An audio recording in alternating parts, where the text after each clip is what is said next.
अच्छे पुण्य आपके जीवन में जुड़े हैं उस जीवन के, तो आपको पुण्य भी मिल रहा है, पुण्य के अनुसार सुख मिल रहे हैं, अच्छे अच्छे अवसर मिल रहे हैं, अपॉर्चुनिटीज मिल रही हैं। और अगर पाप है तो वहां पर आपको कष्ट मिल रहा है, मानसिक कष्ट मिल रहा है, आपको शारीरिक कष्ट मिल रहा है।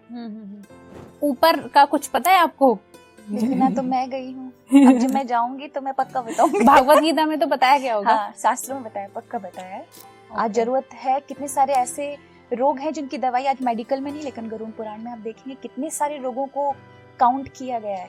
28 प्रकार के नरक हैं और हर नरक एक विशेष पाप के लिए बनाए गए हैं। किसी ने गौ हत्या की है, किसी ने लोगों को मारा है, उसे एक स्पेसिफिक नरक में डाला जाएगा जिसका नाम है कुंभी पाप।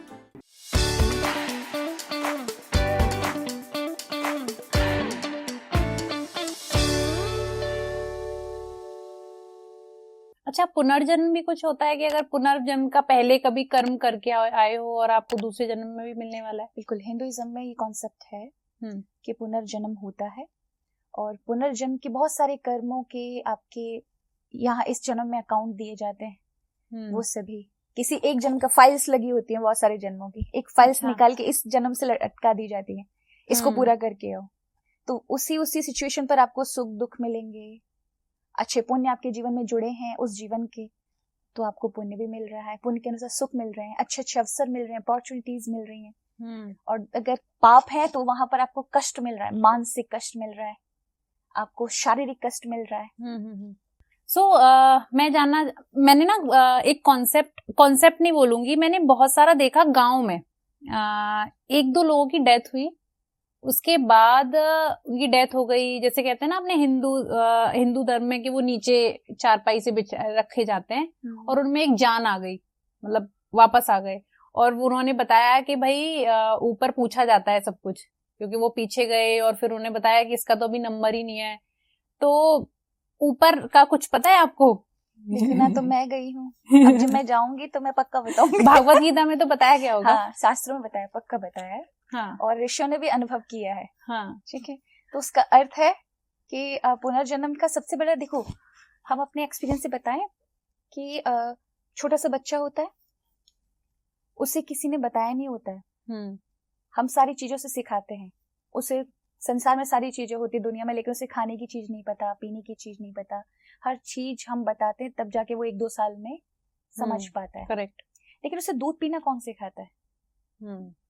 ठीक है, वो आते ही किस तरह से माँ का दुग्धपान करना चाहिए उसे पता होता है, क्योंकि उसका कोई एक ही जन्म का वो नहीं होता, कई प्रकार की अनुभव उसके, क्योंकि उसने अनेक माताओं के दुग्धपान किए हैं, हर जन्म में किए हैं। बिल्कुल। तो वो कहीं ना कहीं अनुभव हमारे अंदर होता है। कभी आपने देखा होगा, किसी आपके साथ हुआ है कि नहीं हुआ, किसी ऐसी जगह पर आप जा रहे हो और अचानक एक सेकंड के लिए आपके अंदर ऐसा है कि ये चीजें आपने देखी हैं। हाँ, कभी हुई है। हाँ, कभी हुई है। डेजा वू कहते हैं उसको। हाँ, वही। तो ये जो है ना, वो पुनर्जन्म से रिलेट ही होता है। आप कभी किसी जन्म के उसमें वहां पहुंचे हैं, और क्योंकि ये शरीर नहीं पहचान पा रहा, पर मन तो वही है, और जो हमारे अंदर चेतना है वो भी वही है। तो उसने एक सेकंड के लिए आपको रिमाइंड कराया, पर क्योंकि इस जन्म की बहुत सारे आप पर यहाँ के विचार बहुत ज्यादा हैं, इसलिए वो चीजें ज्यादा देर असर नहीं करेंगी, क्योंकि प्रेजेंट में हम जी रहे हैं अभी। बहुत पक्का गहरा कनेक्शन है किसी के साथ, तो ही आपको बार बार ये रियलाइज होगा कि इस व्यक्ति के साथ आपका कुछ गहरा संबंध है, कुछ तो है। या कभी कभी एक अचानक कहीं हम लोग स्ट्रेंजर को किसी को देखते हैं और ऐसा कभी फील होता है कि आप भी मैंने बहुत ज्यादा कहीं देखा है, वो पूर्व जन्म का ही होता है। कोई ना कोई कनेक्शन आपके साथ रहा है, और क्योंकि वो शरीर से बाहर से आपके सामने अभी कुछ अलग है, लेकिन हमारी जो चेतना है वो सेम पहले से कनेक्ट होती है, तो वो पहचान लेती है। ओके। सो इसका कहीं जिक्र आया है गरुड़ पुराण के अंतर्गत, बहुत सारे शास्त्रों के अंतर्गत आया है कि पुनर्जन्म होता है। और यहाँ से जब आप जाते हैं तो धर्मराज के पास जाते हैं, तो ये पीरियड पूरे 13 दिन का, पहले तो 24 घंटे का होता है। यस। कि उसको भेजा जाता है, जाकर 13 दिन के अंतराल में आप अपने जो भी इस परिवार से आपके या इस संसार से जो भी संबंध है उससे दूर करके आओ। देखो सब कुछ चलेगा, क्योंकि शरीर भले ही छूट गया है, अब ज्यादा दिन कोई याद नहीं रखे, तो वो देखता है अभी लोग रो रहे हैं, 4-5 दिन बाद देखिए धीरे धीरे अब शांत होने लगा है, फिर वो देखता है कि अब 13 दिन में सब भूलने लगे हैं, और कोई नहीं छोड़ पाते, वो 6 महीने तक भटकते रहते, फिर जब उन्हें धीरे रियलाइज होता है कि अब सब भूल गए। तो ये 13 दिन का ही टाइम पीरियड क्यों दिया गया है?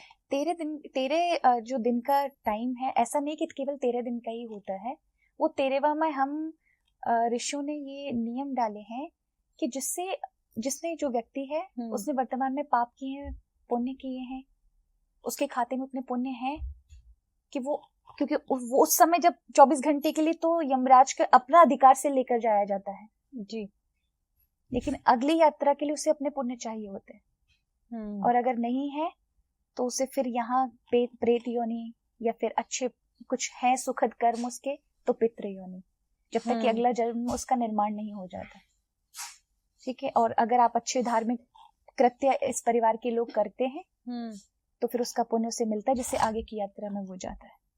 अच्छा, गरुड़ पुराण का जो पढ़ा जाता है वो सिर्फ उस 13 दिन के पीरियड में पढ़ा जाता है, वैसे शायद नॉर्मल लोग नहीं पढ़ते? नहीं, ऐसा कुछ नहीं है। अच्छा। जो आप अभी क्या है, जो चीजें पढ़ने योग्य है ना, उस पर लोगों ने इतनी सारी डरावनी चीजें लोगों के अंदर फैला दी हैं, डर फैला दिया है। गरुड़ पुराण नहीं पढ़ना चाहिए, जबकि गरुड़ पुराण में तो बहुत सारी चीजें हैं।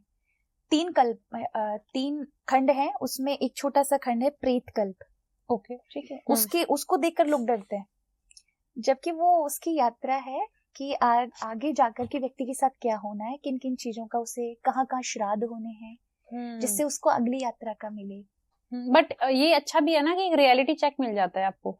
नहीं, वो जो कराया जाता है गरुड़ पुराण, वो उस व्यक्ति के लिए नहीं कराया जाता, वो व्यक्ति हमें मौका देता है कि मैं नहीं कर पाया, एक बार तुम पढ़ लो, तुम वो भूल मत करना जो मैं कर चुका हूँ। पर लोग कहाँ ही पढ़ते हैं, वो सोच रहे होते जो गया उसके लिए सुनना है, पर ऐसा कुछ नहीं है। मतलब नॉर्मल डेज में भी पढ़ सकते हैं, कोई ऐसा नहीं है। कितने सारे आयुर्वेद का सारा ज्ञान गरुड़ पुराण के अंदर है। आज जरूरत है, कितने सारे ऐसे रोग हैं जिनकी दवाई आज मेडिकल में नहीं, लेकिन गरुड़ पुराण में आप देखेंगे कितने सारे रोगों को काउंट किया गया है। और फिर साथ में बहुत सारे स्तोत्र हैं, उपासना पद्धति हैं, भगवान आगे पहले चैप्टर तो बहुत सारे भगवान नारायण को समर्पित हैं। ओके। और कितना कुछ है कि आप उनसे बहुत कुछ अर्जित कर सकते हो। उसमें ये भी बताया गया ना कि अगर आपने बुरे कर्म करे तो तेल में डाल दिया जाएगा, ये जो स्टेप्स आते हैं तो इसमें लोग डर जाते हैं। वो तो भागवत में भी है, फिर भागवत जी सुनते हैं ना, पंचम स्कंद में 28 प्रकार के नरकों का वर्णन है, पर हम सुनते हैं सभी। लेकिन मैं ये जानना चाहती हूँ कि क्योंकि बहुत सुनने में ये आता है, एक तो ये हो गया कि गरुड़ पुराण में दिया गया कि आपने बुरे कर्म करे तो आपको तेल में डाल दिया जाएगा, ये चीजें जो स्टेप्स बताए गए हैं। दूसरी तरफ ये भी बोला जाता है जो आपने बुरे कर्म करे उसका जो फल मिलेगा वो आपको यही मिलेगा। अच्छा, उसका क्या कारण है? 28 प्रकार के नरक हैं और हर नरक एक विशेष पाप के लिए बनाए गए हैं। किसी ने गौ हत्या की है, किसी ने लोगों को मारा है, उसे एक स्पेसिफिक नरक में डाला जाएगा जिसका नाम है कुंभी पाक। ओके, ठीक है। वो क्या है? उसमें गरम तेल में गिराया जाता है। किसी ने वेदों की निंदा की है, शास्त्रों की निंदा की है, ऋषियों की निंदा की है, उसे 80 पत्र वन में डाला जाता है। 80 पत्र वन में तलवार की तरह भोजपत्र, क्योंकि भोजपत्रों पे ही वेद शास्त्र लिखे गए थे, तो तलवार के समान तीखे होते हैं, उससे काटा जाता है। कब तक काटा जाता है? जब तक आपने इन सभी निंदाओं का आनंद लिया है लोगों के साथ। सबसे बड़ी बात है कि आप मर नहीं सकते, लेकिन आपको कष्ट होगा। ये हो गया नरक का। लेकिन ये किसके लिए? कोई विशेष पाप इस जन्म में आपसे हुआ है, उस विशेष पाप को भोगोगे वहां। लेकिन आपका पाप जो पूरे जीवन भर हुआ है ना, उसे भोगने के लिए जन्म है। ओके। जैसे आपने कोई गलत काम कर दिया या हमसे कुछ गलत अपराध हो गया तो एक कानूनी आपको दंड मिलेगा, उम्र कैद हो गई, वो किसी एक दंड का है। ऐसे कई दंड आपके जीवन में होते हैं, अपराध होते हैं जिसका दंड भुगतने के लिए आपको दोबारा से जन्म लेना पड़ेगा।